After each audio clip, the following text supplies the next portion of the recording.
Hi everyone. Last video में हमने sets को डिस्कस किया था। सेट्स क्या होते हैं, किस तरह से सेट्स बनते हैं, कितने टाइप के सेट्स होते हैं एंड उनके कुछ और फॉर्मेट्स हमने पढ़े थे। अब हम आगे एक क्वेश्चन कर लेते हैं। ये क्वेश्चंस मैं आपको बता दूं for reference. This is from an RS Agarwal class 11th book and मेरे पास थोड़ा ओल्डर वर्जन अवेलेबल था, इसलिए मैं ओल्डर वर्जन में ही काम कर रही हूँ। बट इन केस आपके पास न्यूअर वर्जन है तो प्लीज इन क्वेश्चन को रिलेट करके ही पढ़ लीजिएगा। Okay, which of the following collections are sets. उन्होंने पूछा है इनमें से कौन कौन सी चीजें हमारे सेट्स आती हैं। अगेन हम सेट्स की कुछ प्रॉपर्टीज को रीडिफाइन कर लेते हैं। सेट्स क्या होता है? Collection of well inform data, है ना। यानी कि वेल इन्फॉर्म मैंने क्या बोला था? वेल मतलब प्रॉपर एक प्रॉपर ऑर्गेनाइज तरीके से, या बोल सकते हैं हमारे पास वेल ऑर्गेनाइज डेटा होता है। ठीक है, अब आता है first students of your class. क्या स्टूडेंट्स ऑफ माई क्लास, अगर मेरी क्लास में या आपकी क्लास में सिर्फ 40 स्टूडेंट्स हैं, क्या हम उनका एक डेटा क्रिएट कर सकते हैं? हाँ, हम कर सकते हैं, बिल्कुल कर सकते हैं। क्यों नहीं कर सकते? क्योंकि हमारे पास एक पर्टिकुलर सेट नंबर है कि हमें सिर्फ इस क्लास के बारे में और इसी क्लास का डेटा चाहिए। हमें बोला है फॉर एग्जाम्पल क्लास है 11th A की क्लास में अगर 43 स्टूडेंट्स हैं तो उन 43 स्टूडेंट्स को हम 11th A के एक सेट में इनक्लोज करके रख देंगे।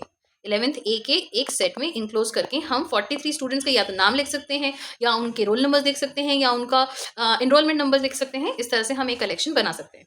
Now second is short boys of your class. अब short boys is a very vague question.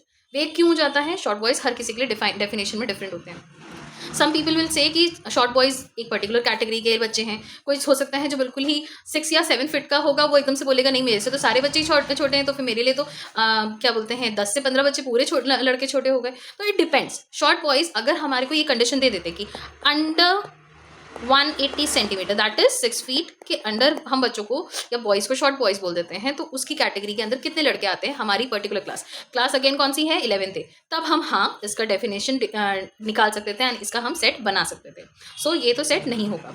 Third is planets of the solar system. अब planets of the solar system क्यों? Third question, planets of the solar system के planets क्या हो गए हमारे? ये हम डिफाइन कर सकते हैं हमारा सोलर सिस्टम क्या है। एक पर्टिकुलर सोलर, देखो इंटायर यूनिवर्स में मल्टीपल सोलर सिस्टम हो सकते हैं, बट यहाँ पे नॉन सोलर सिस्टम जो कि हमारा सोलर सिस्टम है उसके बारे में बात होगी। तो उसमें जो जनरल प्लैनेट्स हैं हमारे वही आ जाएंगे। मरकरी हो गया, वीनस हो गया, आपका अर्थ हो गया, मार्स हो गया, जुपिटर हो गया, सैटर्न हो गया, आपका नेपच्यून एंड यूरेनस हो गया। ठीक है, ये सारे हमारे पर्टिकुलर सेट के अंदर हम ला सकते हैं और इनको रखा भी जा सकता है। तो क्वेश्चन नंबर जो थर्ड है वो भी हमारा हो जाएगा। फिर आता है 5 most talented writers of India. अब ये एक और चीज है जो बहुत वीक हो जाती है। वीक क्यों जाती है ये? क्योंकि आप कैसे किसी चीज के लिए डिफाइन कर सकते हो, या फिर आप किसी चीज का क्राइटेरिया कैसे रख सकते हो कि टैलेंटेड राइटर आता है। अब टैलेंट में तो सब अलग अलग होते हैं। टैलेंट एक वेग आइडिया है। वेग आइडिया क्योंकि किसी के लिए कोई थ्रिलर लिखने वाला अल्टीमेट टैलेंटेड पर्सन होगा, कहीं किसी के लिए साइकोलॉजिकल रोमांस बोल सकते हैं, या फिर साइकोलॉजिकल थ्रिलर या वेरी डीप फिलोसॉफिकल कंटेंट को लिखने वाला टैलेंटेड हो सकता है। तो हमारे लिए टैलेंट की जो डेफिनेशंस है वो हमारी डिफरेंट डेफिनेशंस में आती है ना। अब जब सब इतनी सारी डिफरेंट डेफिनेशंस हमारे लिए क्रिएट हो जाती हैं, उसके चक्कर में क्या होता है? अब सब लोगों के लिए अलग अलग डेफिनेशन है, तो हम एक सेट में क्लोज कर सकते हैं नहीं।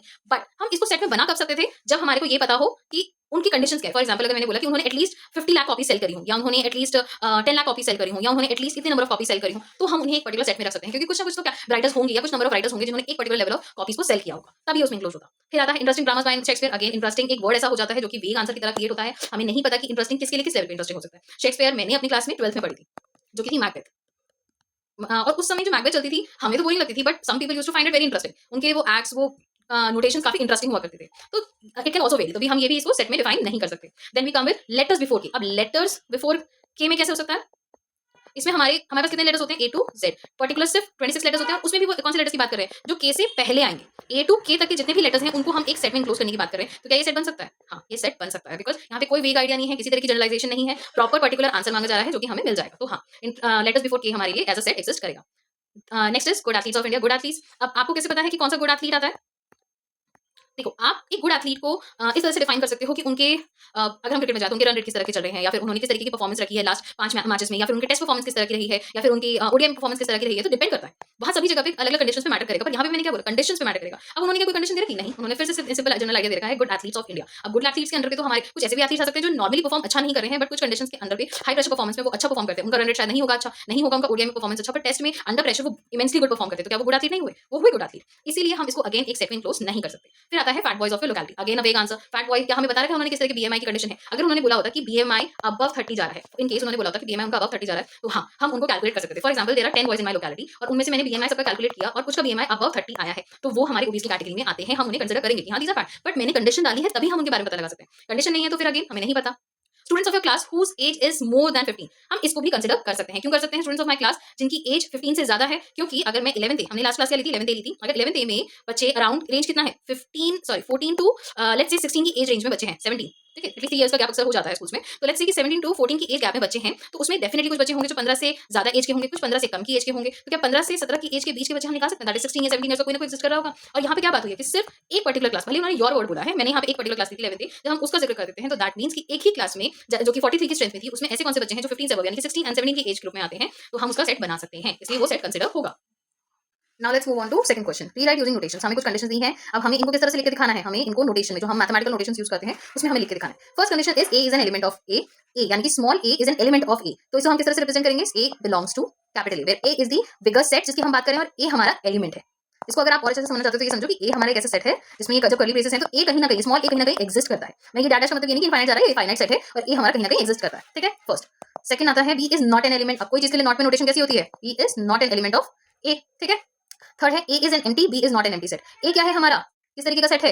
ए हमारा है एम्प्टी सेट। एम्प्टी सेट किस तरह से रिप्रेजेंट होता है हमारा? इस तरह से रिप्रेजेंट होता है, यानी कि जो हमारा सेट ए है उसमें कुछ एग्जिस्ट नहीं करता, ठीक है। फिर आता है हमारा फोर्थ जो है, सॉरी इसमें एक और है, क्या है? B is a non empty set. B कैसे होगा? B is not an empty set, मतलब वो एक एम्प्टी सेट नहीं है, यानी कि बी एक ऐसा एग्जिस्ट कर रहा है सेट जिसमें कोई भी तरीके के एलिमेंट्स एक पर्टिकुलर कंडीशन के अंदर एग्जिस्ट करते हैं, ठीक है। Now let's move forward. Second fourth number है number of elements in A is 6, यानी कि ए में कितने एलिमेंट्स एग्जिस्ट कर रहे हैं?